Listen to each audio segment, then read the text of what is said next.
Welcome, everyone, to another episode of Industry Insiders. Today, we are happy to have with us Mr. Ben Zoller from Carmel Realty Company. What stood out to me right away is his perspective on balancing experience, sharing knowledge, and still protecting what makes you competitive. Ben, great to have you on today. Thank you. Great to be here. I appreciate the opportunity to get to speak to you and your listeners. Absolutely. So Ben, give us your 5 minute hero story of what brought you here today. I'll keep this short and to the point because, there's more important stuff that we want to talk about. But I was lucky enough to be born and raised here in Monterey, California. I went to college at the University of Denver, so I did get out of this little bubble for about 4 years and realized that snow and winter isn't for me. I had to get back to California. I also graduated in that lovely time of 2008, where it was next to impossible to get a job. So I did what every college kid did at that time. I moved back in with my parents and kind of went down the path of deciding what I wanted to do with my life. In that time, I went to Monterey College of Law and graduated with a master's. I knew that I did not want to be an attorney, so I never took the bar, never pursued law, um, but loved the education. And I think I'll dive into it a little bit more, but it went into real estate and really gave me a leg up when I first got started with the law degree. Um, After I graduated, still did not know what I wanted to do with my life, and a good friend of mine she was the general manager at Mission Ranch Hotel and Restaurant, which is owned by Clint Eastwood. And she had kind of done a little bit of changing in the restaurant. And she said, Ben, why don't you come and be my assistant manager? You're smart. You can pick it up. Even though you've never worked in a restaurant a day in your life, you should do it. Told her I'd give her 2 years. And if I didn't like it, I was going to go do something else. And I would say that the education, if law school taught you how to read contracts and to think critically, being an assistant manager at a restaurant that Clint Eastwood owns is a whole nother level of education and how to deal Mhm. with people. And at the time, Clint was there a lot. So got to know him really well, but more importantly, got to see and police what goes on with people's behavior around him. So it made the job a lot of fun, getting to interact with him. After 2 years in the restaurant business, I realized I didn't want to get home at 1 in the morning. I wanted to have a family. Um, and I went into real estate and started at Sotheby's here locally, and then transferred to Carmel Realty about 2 years after that, or Monterey Coast Realty, and then into Carmel Realty. They're the same parent company, and been doing it now for 11 years and have had a tremendous amount of success in it so far. I don't know. I don't know if there's any recipe to it. I have my way of how I've become what I've done, but it's been a fun journey, and you never know what you're going to get each day. But the building blocks of everything that got me to this are important to my success now. Yeah, so that kind of plays into the first question we got here. So you mentioned that everyone has a different backstory, what led them here. What parts of your path into real estate have most shaped how you operate today? That's a great question. I really think that we never stop learning, right? So the day that I'm done shaping myself, you might as well put me in the grave because I have nothing more to accomplish in real estate or in life, really. Hmm. The building blocks of what have got me here, number one key success is listening. When you meet clients, we have two ears and one mouth for a reason. Hmm. And part of the benefit of my job in this area is that I've met some really, really incredible people. Um, and you never would know what their backstories are until you listen and you start learning. But you also, in sales, you want to learn what's important to them, right? I Hmm. can't force a house down somebody's throat. I can show them 100 homes, and if I show them the wrong thing or if I'm not paying attention, then I'm not doing my job right. But at the same time, someone will tell you, I want X, Y, Z, and then you show them A, B, C, and they fall in love with it. So most of the time, people don't always know what they want to. So the background of being in the restaurant, the legal background, really learning how to interact with people. I think we as a society want to be made to feel important. We want to be made to feel heard. And when you're trying to interact or you're in a competitive market, letting people know that they're heard is really, really important. And then the rest, the legal side, try and keep people out of getting sued, right? So and keeping myself from getting sued. So knock on wood, have Right. never had any major incidents. That's kind of the background of what's important to the building blocks of real estate. Um, Hmm. Yeah, it's all centered around building those relationships, right? Like in this day and age of all the noise all around us with content and the political spectrum and all the other stuff going on, building that relationship, I think, through listening is a very important aspect of what you're doing. our company has a slogan, and it is we did a big ad campaign about a year ago, and it was entitled "Relationships Matter," Hmm. and that's the backbone bone of the company, and that's the backbone of really what I'm going to spend a lot of time with a client, and chances are they're either going to become a friend or I'm never going to see them again after the transaction closes. So you've got a bit of a pay it forward philosophy, that if you can give someone just one useful insight, that's a win. So how has that mindset influenced the way you approach clients and relationships? That's a good. I so ironically, I'm a part of the Pay It Forward scholarship program too through Hmm. CSUMB here, and we mentor first generation college kids, give them money to go down the road, go to college. And the Pay It Forward mentality has always been something that I was raised with. My grandfather, when he was born before World War II, he tended sheep on a golf course. And he went from that's how they cut grass back then. He tended the sheep that were mowing the lawn. And the members there bought him his first set of golf clubs, and he developed to be a phenomenal golfer and turned a career into golf. And he and my dad, golf gave our family a lot. It brought us here to the Monterey Peninsula. And his mindset of paying it forward to the next generation was something that inspired me through my involvement with the first tee and through the pay it forward. So now to answer your question, how does that relate to clients?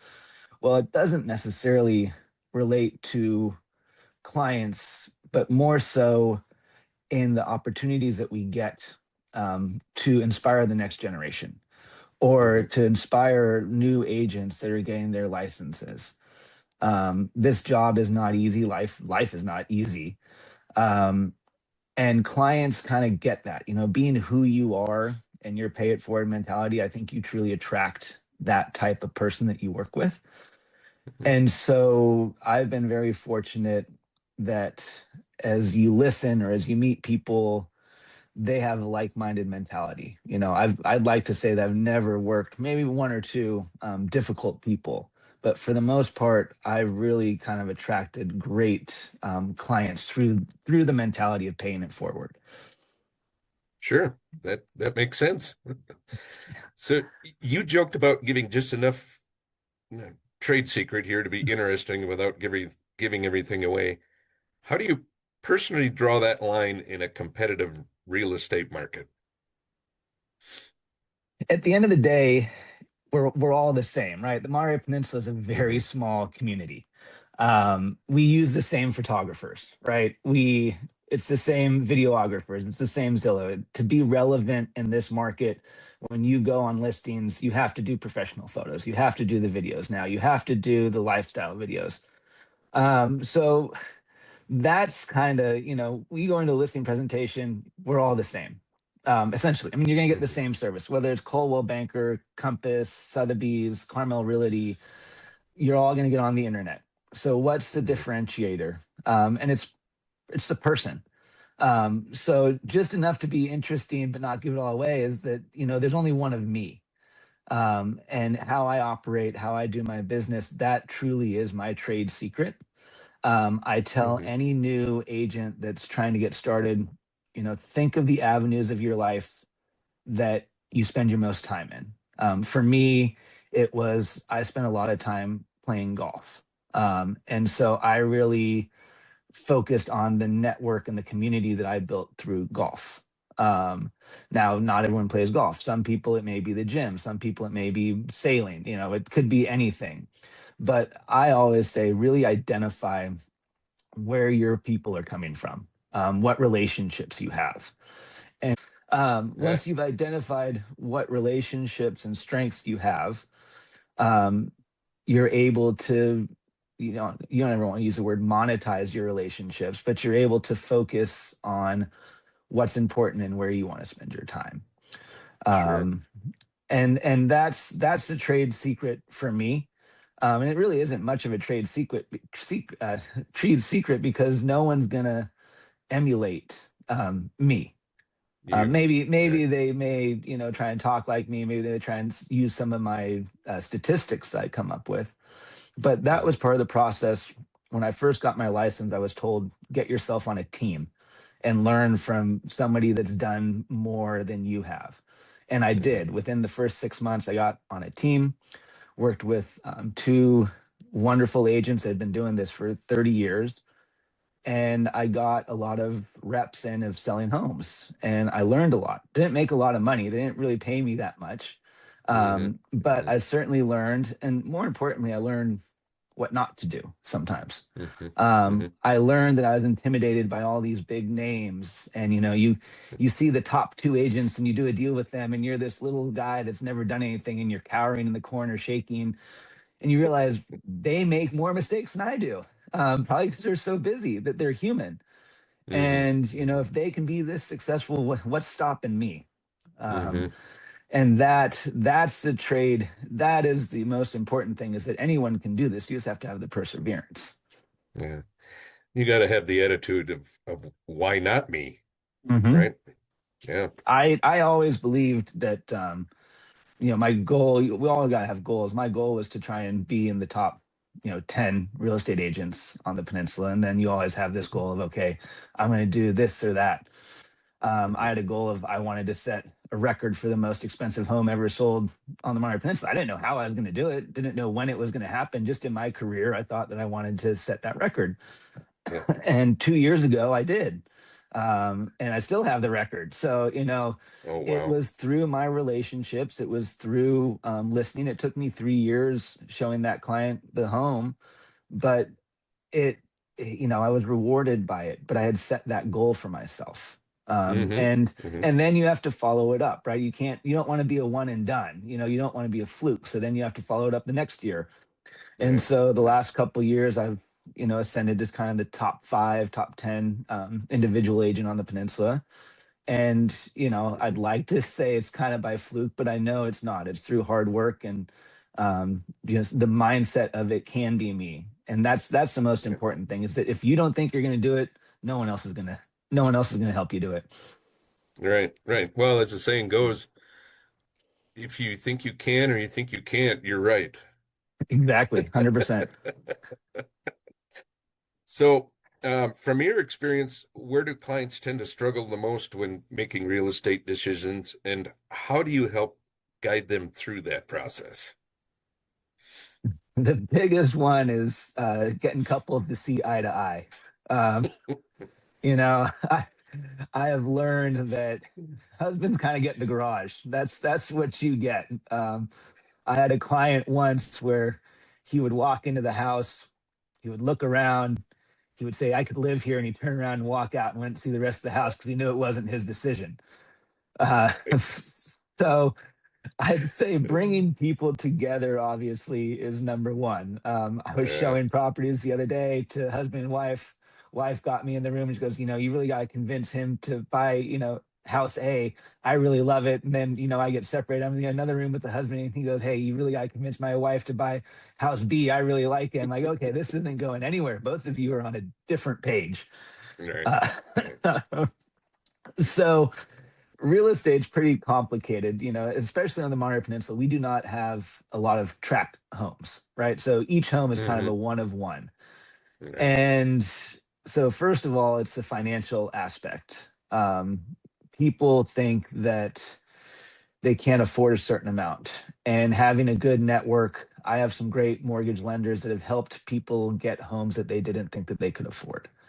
Hmm. Um, and I mean, it's a sad but true reality of the Monterey Peninsula is the or the younger generation that's moving back here, they can't afford to live here. The average price in Monterey, which is our lowest priced area, is $800,000. And I Redfin and Zillow love to show me what I could get in Denver or Dallas for $800,000, and it certainly Hmm. isn't what I get for 1.5 around here. Hmm. So that's a hurdle in of itself. The second hurdle, especially during COVID times, is the market gets super competitive. And you get a lot of multiple offers. We're not like the San Francisco Bay Area multiple offers, but negotiating is key and being strategic in how you approach your negotiations. Hmm. And again, that's part Hmm. of the legal background for me that was really helpful is that you knew what it took to win. Our company did a stat where, based upon the market, we knew exactly what percentage over asking you had to go to get a house. And so that's the competitive advantage too, is having data to help people that are struggling in the purchase price or just trying to get a house. Yeah. Um, and I mean, those are the biggest hurdles. Then other hurdles that we face now are just the constant changing of AI and technology. Every buyer and seller now with AI think that they know everything. Um, and and Hmm. I'm watching what homes.com is doing, and you can tell it, oh, I don't like the furniture, pull it out, and it does. And you can say, Hmm. hey, Homes, what kind of countertop is that? I like that. And it spits out what countertop it is. Right. So our task in the future is trying to stay relevant with AI being able to tell everyone everything. Um, Yeah. Yeah. No, that you can that could be a tool as well. Um, I guess that's a way that you can almost pre-screen buyers, or at least buyers are maybe self pre-screening themselves before they look at a home and kind of know what they want to see. the average buyer looks at a home 5 to 10 times online before they ever set foot in it. Hmm. So it is a very important tool for us. Um, Sure. and that's why our digital marketing, we spoke earlier that all the big guys, we all do the same thing, and it's because we have to. Now Right. now some of it has shifted, that with TikTok and reality, people start dancing through homes through videos, or they start trying to do $1 million listing things. I Hmm. mean, I'll tell you, I've done deals with the $1 million listing agents. They don't do what they do on the show in reality. They're not. There's not as much drama, or it's not as exciting as they make it Right. sound. Yeah. Yeah. Well, it's just, they gotta create the drama to get people to come back to keep watching it, I guess. They do, and I'm not a great dancer, and I'm not that pretty, so I don't think anyone wants to see me talking or dancing through a home on TikTok. I don't know. You may have just assigned yourself a project here. That one may never see the light of day, but we'll see. We'll see. So, looking ahead this year, what are the signals you're personally watching to know whether the market is moving in the right direction or is it shifting to a more challenging time? It's definitely constantly changing. Look at the stock market the last couple of days. That's giving people a lot of uncertainty. Hmm. Um, but with that, real estate, especially on the Monterey Peninsula, is a very, very stable investment. We are, for lack of a better word, in a complete real estate bubble around here. The ups and downs of the economy do not impact us as much. Mm-hmm. I study the market up in areas like Bend, Oregon, or Lake Tahoe, and you're seeing in Tahoe right now homes that 3, 4 years ago sold for 1.5, now asking is 800,000, and they haven't sold. So it is absolutely a buyer's market right now. Mm-hmm. Mm-hmm. And maybe less so here, but interest rates are not helping. But again, Right. interest rates for us in the last couple years, I've done close to 100 million, if not more, in deals, and the only person that did a loan was when I bought a house. So I'm the poorest person I've sold a house to in recent years. Right. Right. But the economic forecast, I mean, being at war is never a good thing. Um, it's giving people a lot of pause. But having said that, Mm-hmm. the Monterey Peninsula market, we were up almost 50% in January and February. And those are typically slow times. So there is no rhyme Mm-hmm. or reason to what we experience. But the real estate market as a whole nationally, it's definitely a buyer's market. I think we're going to see it go down a little bit this year. Mm-hmm. We're seeing resort communities like Palm Springs, Phoenix, Hawaii. Canadians are pulling out, and they're all Mm-hmm. staying up in Canada. Mm-hmm. So there definitely are global impacts to the global market, that we Right. all, when we think I have to study it all because you never know when it's gonna hit us here. Yeah. Yeah. But it hasn't yet. Okay.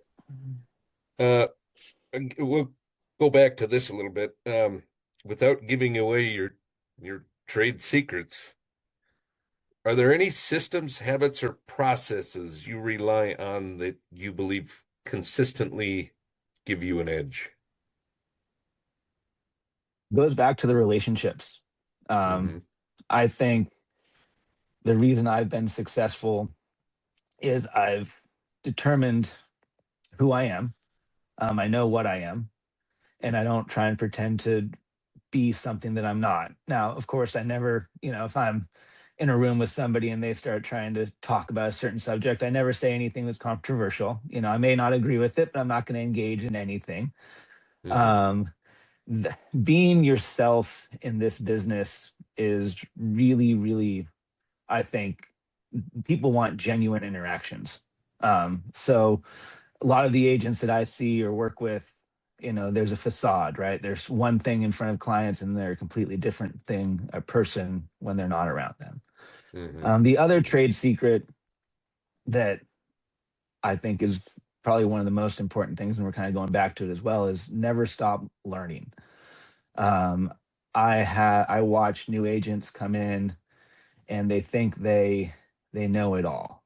Um, and example of this, I was with a great buddy of mine.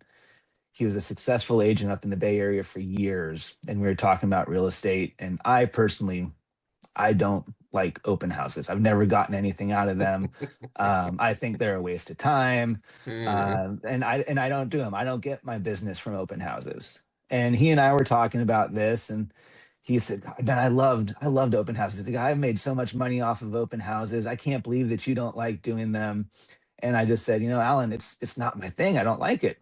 So we're a couple of minutes go by, and thought to myself, okay, here's an opportunity. So I have somebody captive who is really good at them, and he probably Yeah. has some advice. And I said, Mm-hmm. okay, tell me what you did that was you were so successful in open houses with. Um, and he gave me his kind. He ironed out what he wanted, what he did, why he loved them, why he loved meeting new people, and it made sense. And so I tried to implement it, and I got better at doing them. I still don't like doing them, and I still don't do them that often. But we have to constantly be learning and adapting and open to the people that have come before us that have great knowledge. Um, Mm-hmm. that that any person getting started in real estate, that's the number one thing, is just surround yourself with people that you want to be like. Go into the Yeah. office, snuggle up to that agent that's about to retire, and get as much information and knowledge from them as you can, because they're not going to be around forever. Um, and they have stories that you think you've seen it all, but you have seen nothing compared to what they've seen. Yeah. So yeah, my last question was going to kind of center around that point, and that's if you could give one piece of advice to somebody just getting started in real estate, and um, because there's no shortcut into it for sure. There's no shortcut to success. But the one thing that you could maybe tell them that could help them accelerate that path. When I started, I was told that in your first year in real estate, you're going to lose money. You'll be lucky if you sell one or two homes. In your second year, you'll sell a couple and you'll break even. And in your third year, if you're lucky enough to make it that far, you'll do well enough that you'll kind of get flush and recoup the money that you lost in your first year. Hmm. When I started, I thought, nah, that's not gonna be me. I'm gonna do this way faster and way better than, they don't know what they're talking about. Well, the reality the reality was that I did exactly that. The first Hmm. year I sold one house, I got on the team, I started selling a little bit more, and then I shifted. Um, I went out on my own from the team, and that was a big decision for me because it was always making me I found in my life that the more uncomfortable I make myself, the better I end up doing. Right. Hmm. Hmm. Um, and so going out on my own made me extremely uncomfortable. But at the time, Dan Lynch, who is our CEO, they had just started a new company called Monterey Coast Realty, and it was young, it was fun, it was innovative, and he pulled me out and he said, "Hey, I want you to come be a part of this from the ground up and help us grow it and develop it." And I did, and there was a sense of pride in developing and growing a company. It we Hmm. brought on some really great agents. We gave a lot of opportunity. We were different than the parent company, which is Carmel Realty. And the differentiation was that Monterey Coast were supposed to, in theory, take things all over the Monterey Peninsula, whereas Carmel Realty was kind of focused on the high end luxury market. Um, and I sold everything back then. Um, and you take everything on. And I remember Dan stopped me short of. I went to him. I said, "I'm going to sell a mobile home. There's a trailer that I'm going to sell." And he goes, "Ben, I can't let you do it. We got to draw the line somewhere. You can't have a $5 million house listed on your website and then a trailer next to it." And I said, "Okay, fair enough. I'll pawn it off to somebody else." So, note to self: mobile homes or trailers are where we draw the line of what I can sell. Yeah. Dilapidated houses with no foundation, cool, but mobile homes, no. Right, right, right. And so as we grew Monterey Coast, you know, my business and my brand shifted to the more luxury market, and I shifted to Carmel Realty, which just made more sense. So Hmm. as agents are starting out, don't be afraid of change. It is an inevitable part, but also don't think that going to another brokerage is gonna make it better too. In our industry, you see agents jump from one brokerage to the other, thinking that the grass is greener, Right. and the reality of it is that it's not. It's the relationships, it's the people. I think if I were to go into work tomorrow at a different brokerage, I would miss the staff that I've gotten to know. I would miss the agents I work with. Hmm. And that's, any agent starting out, that is the thing, is build relationships with people, find your network, find what works for you, and just hound it. And keep a reputation. In a small town like this, word spreads quickly. Hmm. And your reputation and who you are goes a long way. My clients, we have friends, and my clients will say, "I can't believe you're not using Ben. Why are you not using Ben? Ben's the best." And you can't buy that kind of loyalty in people, Hmm. and that kind of marketing. So Hmm. goes right back to relationships and who you are. It all matters, and Yeah. that is important getting started. And accept failure. You're gonna fail at some point. Um, we we spoke a little bit about golf. I played a lot of golf tournaments. I've never learned anything from when I've won, but I've learned a tremendous Mm-hmm. amount when I've lost. Mm-hmm. And in Mm-hmm. real estate, it's that feeling of failure that you don't ever want to feel it again. Um, and unfortunately, in our business where it's competitive, the client interviews three agents to sell their house, they might not choose you. And the reason might be, as absurd as, oh, my kids go to school with the mom and we want to give her a chance to sell this house. And like, okay, you're going to trust an $8 million house with your kid's mom's friend that, sells one thing every 2 years. That's fine. So just embracing that. Don't take it personally. I'm infamous for taking things personally. My wife always tells me that I get worked up. Um, she's the one that's way more protective of me though too. She takes it more personally than I do, but she gets on me for it. Right, But right, right. yeah, which you need that in a good partner. You need somebody that Oh, wants to protect absolutely. you. Yeah, yeah, that's helpful without a Yeah, doubt. So I guess one of the lessons we could take from this is at least this last part that we talked about is understanding the things that you can control and letting go of the things you can't control. 100%, Yeah, absolutely. yeah. Well, thank you, Ben. Hey, That was very, very, there's some gold nuggets in there for everybody listening.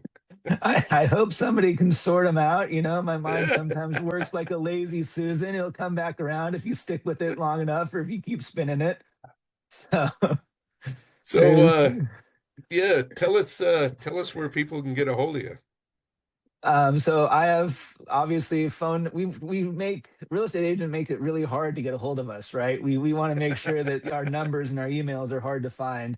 All If right. you go to the Carmel Realty website, go to team, Ben Zoller. I'm at the very bottom. I'm always last. These never come first. Mm-hmm. Or you can certainly reach out. My property or my website's www.benzollerproperties.com. Um, Happy to help anyone that's here in the Monterey Peninsula or any agent. Happy to give advice to anyone, no matter what market you're in.